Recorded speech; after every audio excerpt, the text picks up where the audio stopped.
एक बात और सामने आपके रख दूं, जब यह सेमिनार ऑर्गेनाइज हो रहा था तब इस ऑर्गेनाइजेशन ने एक प्रेस वार्ता करी कि 27 अक्टूबर 2009 को हम ये आतंकवाद पर सेमिनार करेंगे। और मंच किसने साझा किया? उस वक्त प्रेस कॉन्फ्रेंस में मंच साझा किया था कांग्रेस के मंत्री रहे कपिल सिब्बल जी ने। अब आप मुझे बताइए कि अगर कांग्रेस की सरकार का सहयोग ना होता तो ये केंद्रीय मंत्री जानकारी देने के लिए भी, और वरिष्ठ मंत्री रहे हैं कांग्रेस पार्टी के, ये बात अलग है कि वो अब दूसरी पार्टी में है जो आतंकवादियों का समर्थन करती है, लेकिन जानकारी भी आपको थी राहुल गांधी जी। आप इस सेमिनार को समर्थन भी दे रहे थे और देश के खिलाफ आप काम भी कर रहे थे। और कुछ जानकारी जो बड़ी आवश्यक है, जब भी किसी सबसे ऊंचे संवैधानिक पद पे जो व्यक्ति बैठा है, चाहे माननीय राष्ट्रपति जी हो, माननीय उपराष्ट्रपति जी हो, माननीय प्रधानमंत्री जी हो, उनका कोई कार्यक्रम होता है तो एक प्रोटोकॉल होता है और उस प्रोटोकॉल में सबसे पहले संवैधानिक पद पे जो व्यक्ति बैठा है उसका कार्यालय जानकारी लेता है कि कौन कौन व्यक्ति इस कार्यक्रम में रहेंगे, मंच कौन कौन साझा करेगा, और यहां तक रूपरेखा और डिटेलिंग होती है कि इस मंच पे कौन कहां बैठेगा। तो अगर यह जानकारी साझा की गई हामिद अंसारी जी से और उनके कार्यालय से, तो क्या यह मानना सही नहीं होगा कि आपकी सहमति से ही और कांग्रेस पार्टी की सरकार चाहती थी कि ऐसा व्यक्ति भारत में घुसे और भारत की अखंडता को ठेस पहुंचाए? दूसरी बात, अगर हामिद अंसारी जी चाहते तो वो ये कह सकते थे और कांग्रेस की सरकार भी ये कह सकती थी कि इस व्यक्ति को यहां पे नहीं बुलाया जाए, हम वीजा नहीं देंगे, सरकार कह सकती थी कांग्रेस की, और मैं मंच साझा नहीं करूंगा, यह हामिद अंसारी जी कह सकते थे। तमाम बार ऐसा हुआ है। लेकिन जैसा हमें पता है, कांग्रेस पार्टी का चरित्र यह है, सर्जिकल स्ट्राइक का प्रमाण मांग लो, आर्मी चीफ को सड़क का गुंडा बताओ, जब पुलवामा में हमला हो तो उसको होम ग्रोन टेररिज्म बता दो।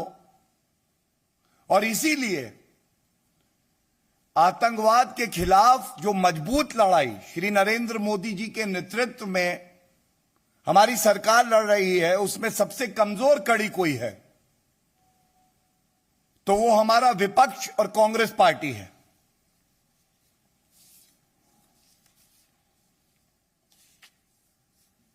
इसके साथ ही ये सवाल जो पूछे गए थे इसका उत्तर नहीं आया, लेकिन मैं आशा करता हूं कि इतने महत्वपूर्ण है कि इनको पुनः उठाया जाएगा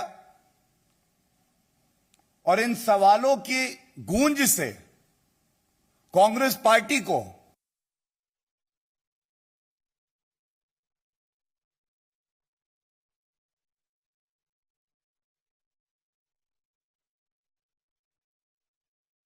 हमने एक मुद्दा उठाया और उस मुद्दे को उठाने वाले को वो कह रहे हैं कि हम लोग की मानसिकता खराब है। लेकिन जो बात हमने उठाई कि आपने 5 बार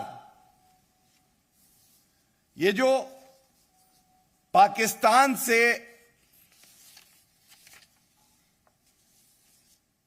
आईएसआई को जानकारी देने वाले नुसरत मिर्जा आए थे, इनको वीजा क्यों दिया? इसका उत्तर नहीं आया। दोबारा मैं पूछ रहा हूं, इसका उत्तर नहीं आया कि जब पाकिस्तान से कोई व्यक्ति आता है तो यह नॉर्म है, यह एक प्रेसिडेंस है कि उसको 3 शहरों का अनुमति मिलती है और वीजा मिलता है। आपने 7 शहरों का अनुमति दी। यह खुद बात पाकिस्तानी पत्रकार कहते हैं। सवाल यह उठता है कि क्या ऐसा है कि सोनिया गांधी जी और राहुल गांधी जी के दबाव में जो संवैधानिक पद पे लोग बैठे थे वो भी कार्य कर रहे थे? क्या इंटेलिजेंस एजेंसीज को कॉम्प्रोमाइज किया गया था? क्या इस तरह की राजनीति की जगह भारत में है? और मैं इतना और कह के अंत करूंगा,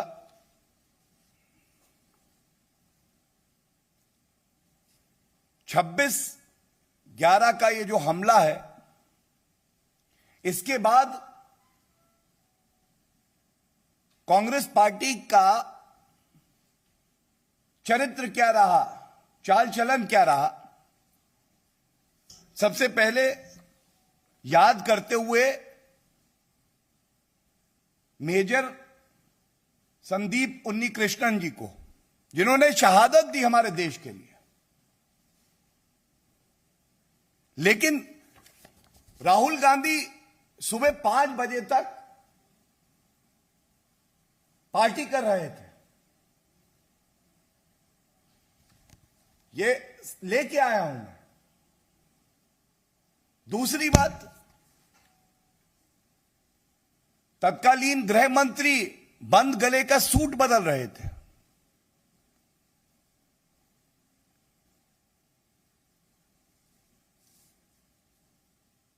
हमारे देश की सेना पूरे विश्व में सबसे ज्यादा वीर थी, है और रहेगी। और तत्कालीन air chief marshal Fali Homi Major ji ने उस वक्त भी कहा था कि अगर सरकार इशारा कर दे तो हम ऐसे देश को जो यहां आतंकवाद फैलाता है, हमले करवाता है, सबक सिखा देंगे, नेस्त नाबूद कर देंगे। लेकिन यह निर्णय नहीं लिया गया।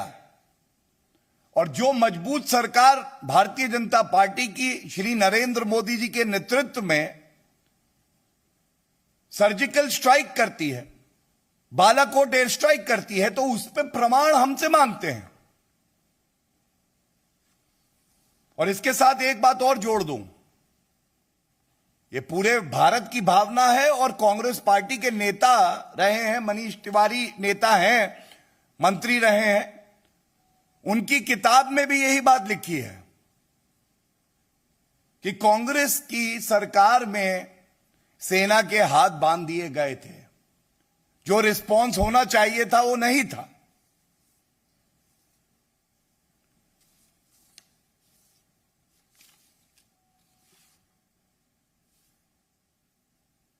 ये सारी बातें आपके समक्ष इसलिए रखना जरूरी था कि जब भारतीय जनता पार्टी कोई मुद्दा उठाती है तो सबसे पहले राष्ट्रहित के बारे में सोचती है, तथ्यों का अध्ययन करती है, सारी जानकारी लेती है और जिम्मेदारी से जो बात सार्वजनिक उठानी चाहिए उसे हम उठाते हैं।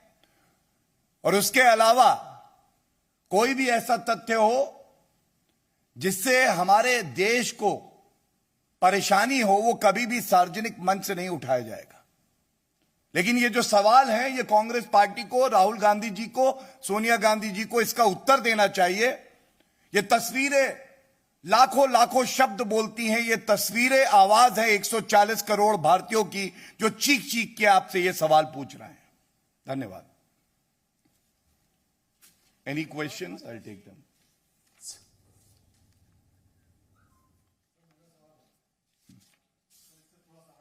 इस पे पहले ले लें।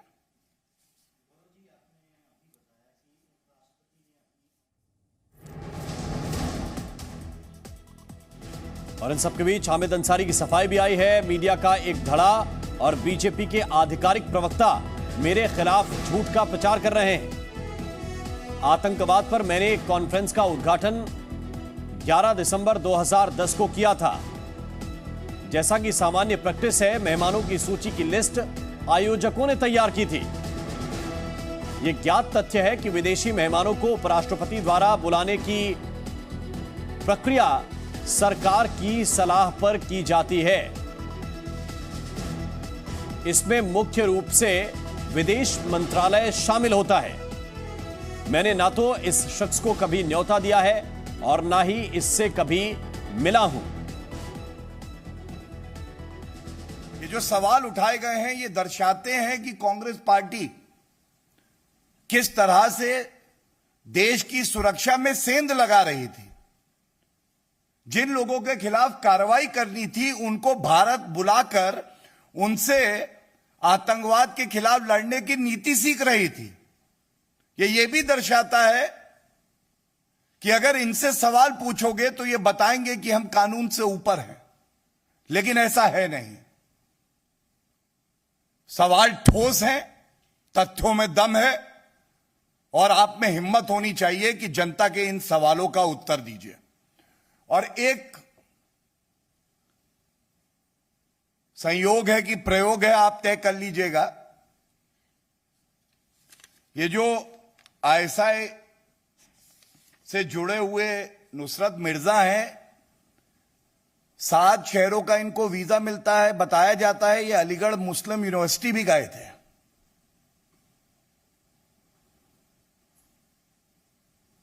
जब आप सारे तार जोड़ेंगे तो पूरी तस्वीर सामने आ जाएगी। मंच पे साथ दिखना, उपराष्ट्रपति के कार्यालय का एक और कार्यक्रम में सख्त संदेश देना कि इसको बुलाओ, नहीं बुलाया तो नाराज हो गए। और जिस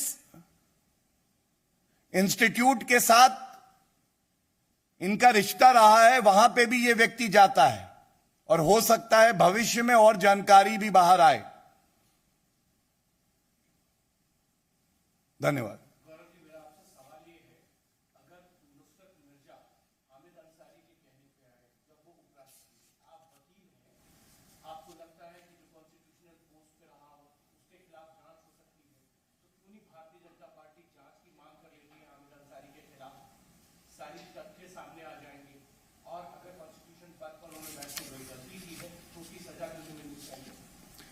देखिए, सबसे पहले तो ये जो विषय उठाया जा रहा है, सरकार जो कांग्रेस पार्टी की रही उसने 5 बार वीजा दिया है। इंटेलिजेंस एजेंसी उनके अधीन थी। उनके केंद्रीय मंत्री मंच पे साथ दिखाई देते हैं। और साथ में जो बात आप कह रहे हैं कि हामिद अंसारी जी के लिए भी ये प्रश्न है, न्याय संगत होगा और देश के हित में भी होगा कि कानून का पालन करते हुए जो कार्रवाई करनी है वो हम सरकार पे और जो एजेंसी है उन पे छोड़ दें। लेकिन क्योंकि आप एक बड़े पद पे रहें तो ये आपकी भी जिम्मेदारी बनती है कि इन प्रश्नों के उत्तर आप दें। और सरकार कांग्रेस की थी, वो भी इन प्रश्नों के उत्तर दे। इस तरह के कागज पे which is not even worth the cost of the paper on which this response has been written should not be released.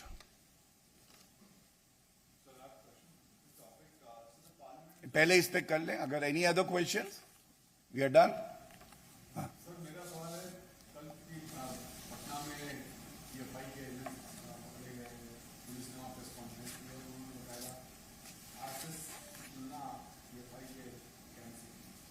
BJP का ऑफिशियल रिएक्शन क्या है इस पूरे मसले पर? सबसे महत्वपूर्ण बात यह है, और क्योंकि विषय आज की प्रेस वार्ता का आतंकवाद को लेके था, नरेंद्र मोदी जी के नेतृत्व में नई सरकार आई तो एक सोच में बदलाव आया। आतंकवाद को भारत से खत्म करना है, यह हमारा संकल्प है। लेकिन उसके साथ साथ एक ऐसा गैर जिम्मेदाराना विपक्ष भी है जो आतंकवाद में भी अपनी तुष्टीकरण की राजनीति करना, धर्म ढूंढना ले आता है। और जहां तक आपने तुलना की बात करी, जैसे सूर्य का प्रकाश है और दूसरी तरफ अंधेरा, उसकी तुलना नहीं हो सकती, उसमें कोई सफाई की आवश्यकता नहीं है। और सूर्य का प्रकाश ऐसा होता है कि ये जितने वायरसेस हैं इनको खत्म कर देता है। मैं इतना ही कहूंगा, किसी को भी, चाहे वो नागरिक हो, चाहे वो राजनीतिक दल हो या कोई और व्यक्ति है जो पद पे बैठा है, अपनी बात को पहले तोल लेना चाहिए, समझ लेना चाहिए, उसके बाद ऐसा वक्तव्य देना चाहिए। लेकिन आतंकवाद जो भारत में फैलाने की सोचेगा भी, वो जेल की सलाखों के पीछे होगा, उसके खिलाफ सख्त कार्रवाई होगी और आतंकवाद का खात्मा होगा।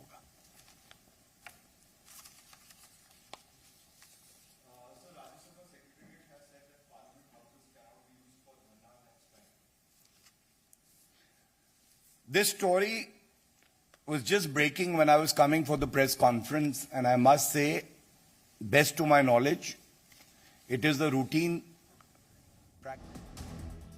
तो आप सुन रहे थे बीजेपी के प्रवक्ता गौरव भाटिया को। कई तरह के आरोप उन्होंने पहले की कांग्रेस सरकार पर लगाए हैं। हामिद अंसारी के बारे में भी कहा है कि उन्होंने गलत तथ्य रखे हैं। जो सफाई हामिद अंसारी ने दी है, उन्होंने गलत तथ्य रखे हैं, ये आरोप लगाए हैं बीजेपी के प्रवक्ता गौरव भाटिया ने। उन्होंने एक फोटो भी दिखाई, ये वो तस्वीर है जो गौरव भाटिया ने तस्वीर दिखाई है, और इसमें यह बताया है कि मंच पर पाकिस्तानी पत्रकार और हामिद अंसारी दोनों मौजूद थे। हामिद अंसारी ने गलत तथ्यों को रखा है, ये बीजेपी के प्रवक्ता गौरव भाटिया ने आरोप लगाए हैं, और साथ ही यह भी कहा कि कांग्रेस के तार पाकिस्तान से जुड़े हैं।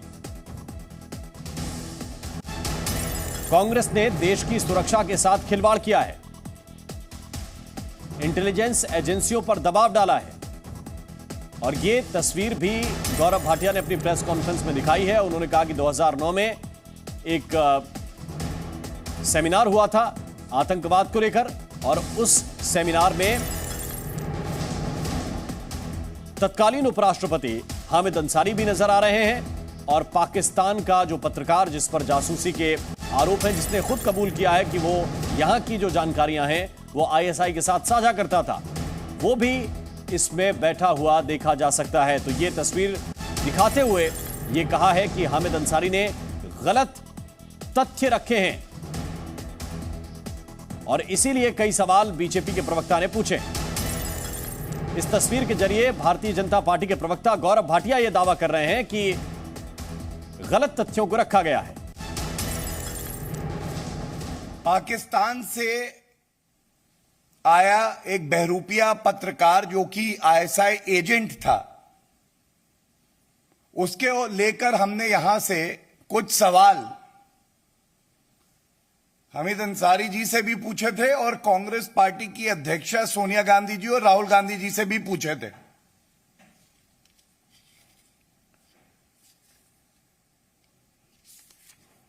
जवाब तो दिया, लेकिन वो जवाब क्या था और उसके बाद जो तथ्य सामने आए हैं, ये तो और चिंतित करते हैं। भारत की जनता ये सवाल पूछ रही है, ये याद रखिएगा सोनिया गांधी जी, हामिद अंसारी जी, आपसे भी सवाल पूछे थे और आपने तो गलत तथ्य रख दिए।